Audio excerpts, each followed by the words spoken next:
Daw po dapat tayo nito magpatotoo sa magandang ginagawa ng Panginoon sa buhay natin. Ako po Sister Lucy from Sumida. Akin pong isasalaysay sa inyo. Kung ano po yung amazing na ginawa ng Diyos sa buhay ko na kahit po ako mismo na aksidente na nangyari sa akin to, na-amaze po ako talaga sa kanyang sa kanya pong kabutihan na ginawa sa akin.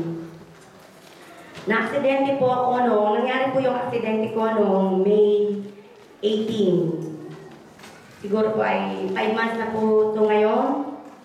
Nakikita po niyo sa islat yung, hindi ko po alam kung naayos po yung, nakikita po niyo yung yung tsura ko dati. Ito po ay nangyari noong May 18. Galing po ako sa trabaho, galing po ako sa McDonald's. Umuwi po ako, kasama ko po Sister Venus sa likuran. Nag-iwalay po kami noon sa Tokyo Skytree Station.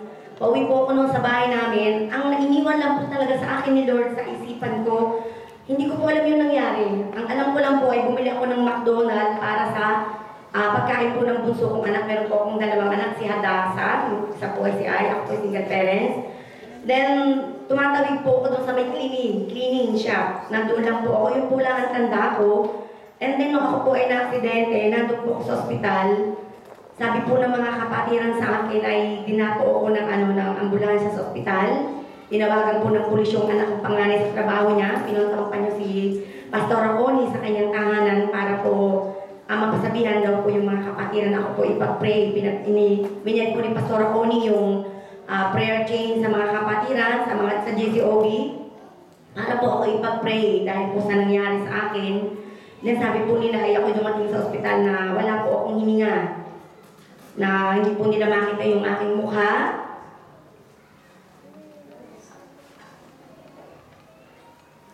Sabi po nila sa akin na harap po akong patay na. Dinala po ako sa ICU.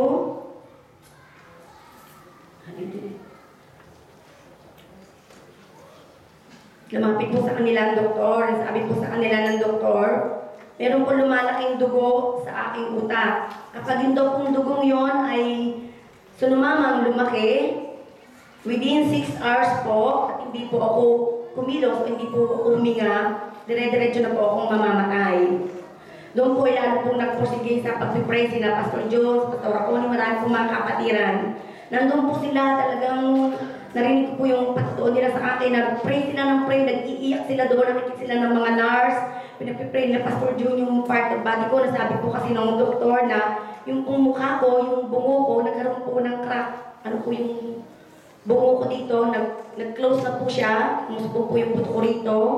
Tapos yung dito po sa ilong ko ay po yung buto, nagkaroon po ng crack. Yung mukha ko pa ngayon medyo pumanhid pa po siya.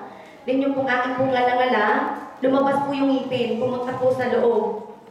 Ngayon po ay meron po akong plate, may 4 po akong plate na parang po stapler. Stapler po dito, 4 po siya.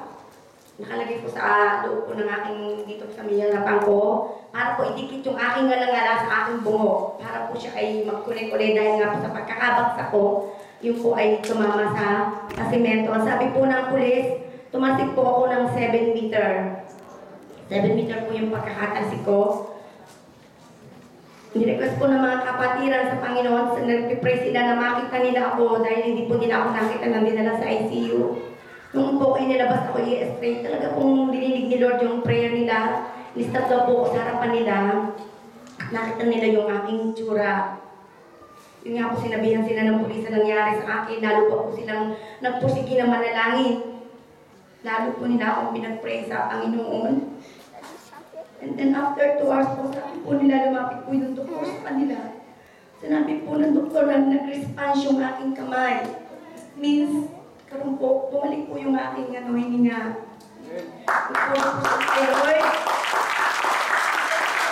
Tumawag po yung prayer. Talaga po, sabi nga, the prayer of the righteous, di po ba dinidinig ng Panginoon.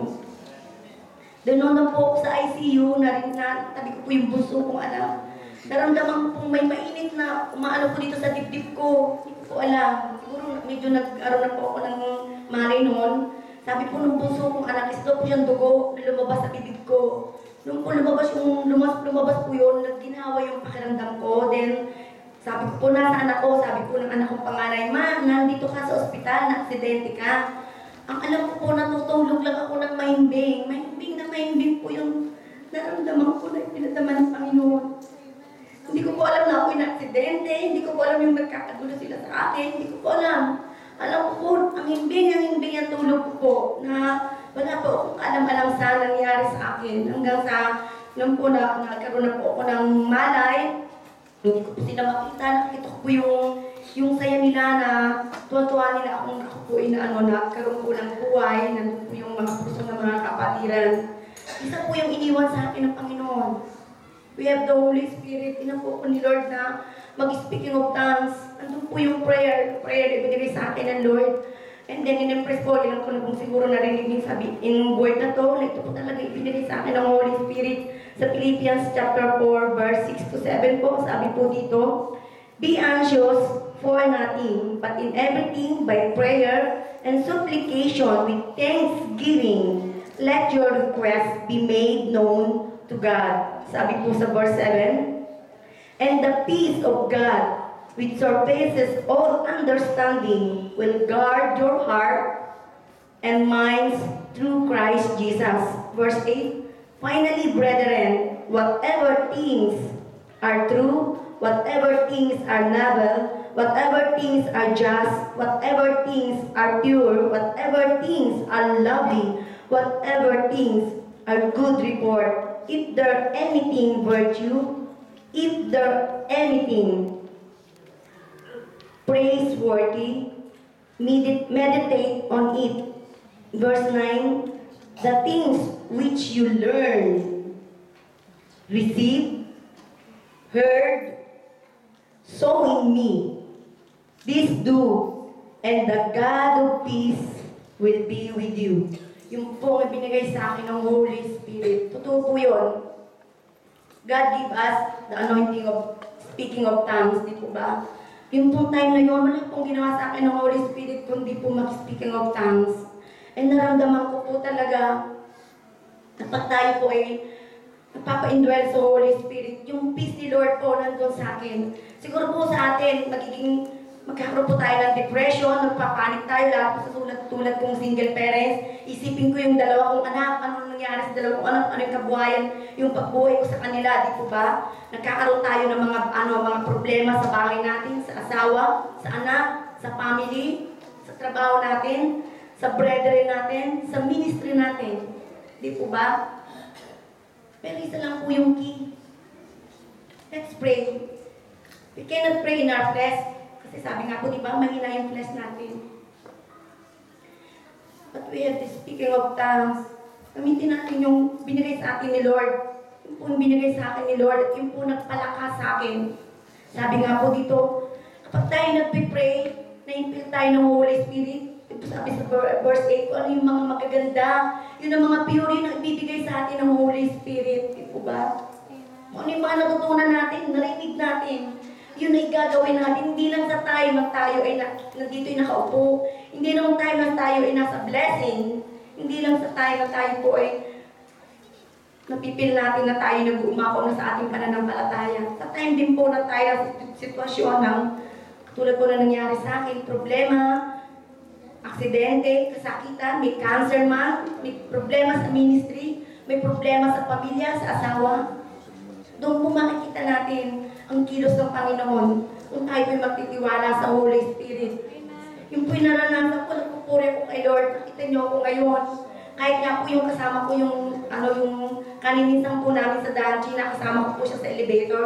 Sabi niya sa akin, di ba ikaw si Husky, ikaw yung na-aksidente? Matatawa po kasi sinabi niya, sino ba yung na-aksidente, yung driver o ikaw? Sabi po niya gano'n sa akin, pupuri ko kay Lord, nakatalikod ako sa kanya, kasi nag-worship ako, ay nakita yung kasama ko.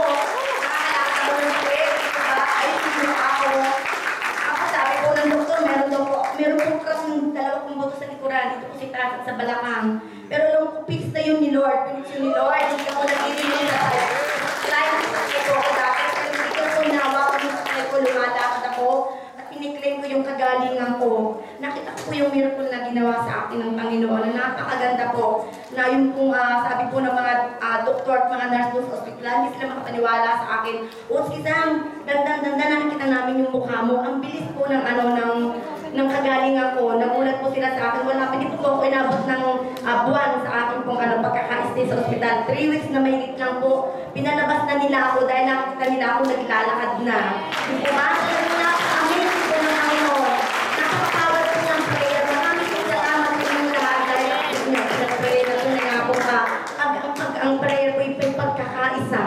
Dinidinig po ito ng Panginoon. Di po ba yung pong pagkakaisa, yun po po lang in-impress sa akin ng Holy Spirit. Nung ako po nasa ospital, hindi ko po alam ang meaning noon.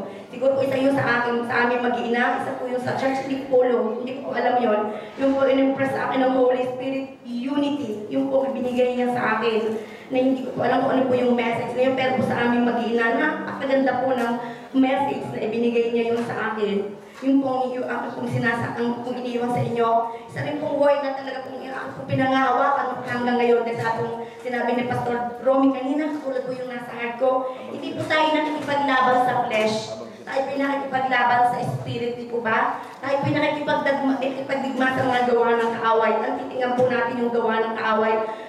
If we are filled with the Holy Spirit, at ginagamit natin yung gift of speaking of tongues, nakikita ni Lord kung sinong kaaway natin.